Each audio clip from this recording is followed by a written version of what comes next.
Sunday रो मौको देखने हेमा बनाई भी ली और बनाई ने हाथों हाथ खाई भी ली। तो रियो यूं तो कि राम राम सा सुबह काम हैंग फिनिश रियो ने बैठ गया नाश्तो करने वास्ते। पचे मशीन बंद रहा था जो वो बीच बीच आधी रोटी में दाल लेवे रहे तो कि मैं करूँ कने। तो इन्हें बोलिया कि थारे मशीन चलावना में हाल टाइम है तो तू साइड में बैठ जागन के ने मैं ने भाई ने जीजी ने एक करने सब जना मशीन चलाया है। वो ऑलमोस्ट निकल गई थी, थोड़ी सी निकलने थी जन ठा पड़ी कि मेहमान आवे रहे हैं तो फटाफट हेवा निकलने वो ने तो छोटी हुकुन वास्ते और जीजी मैं अनिता बहन स्टार्ट किया खाना बनाना।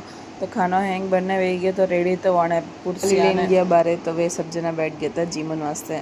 वे सब जना जिम में जिते काम है तो जब महीना हैंग फिनिश करने पचे मो भी बैठ गया था जीमन वास्ते। आपो जीमो जने पहला एक दूसरा ने मीठा मुंडा कराए ने बाद में आपो जिमिया करो और रिवाज क्यों है ठम था है तो कमेंट करने जरूर बताइए। जीमन निवड़ियार बाद में निर्मा जी हेल्प की हमारे तो फटाफट मैं निवड़ गई थी और गनु ने भी स्नान कराए ने की दी रेडी। इन्हें रेडी करने मो हैंग निकल गया था, सीधा गया निर्मा जी घर। निर्मा जी घर जाने बड़े हेमो काटनी थी तो थोड़ी देर तो बैठा। हाँ बच्चा पार्टी ने बैठा नहीं एक साइड में और मो स्टार्ट की थी हेमो बनावनी। तो जीजी मामा मैं और घर में पापा स्टार्ट किया हेमो बनाना। मो चारों हरी भरी मशीन चलाया ने फाइनली जब हेमो बन गई थी तो सोचा कि आज हाथों हाथ बनाए ने खाओ खाने लास्ट पर था जो बनाया ने सब जना बैठ गया था जिमन वास्ते। जिम ने वापस घर है जने खाना बनाना तो टेंशन को नहीं तो क्योंकि दोपहर खाना पड़ियो था थोड़ा घणो काम है तो जो की तो फिनिश ने आज ब्लॉग ने करा टीच खत्म अगले ब्लॉग में मिला। और अब तक तो यूट्यूब चैनल में सब्सक्राइब नहीं किया तो फटाफट कर लीजिए और हाँ लाइक शेयर कमेंट करना मत भूल जाओ। बाय।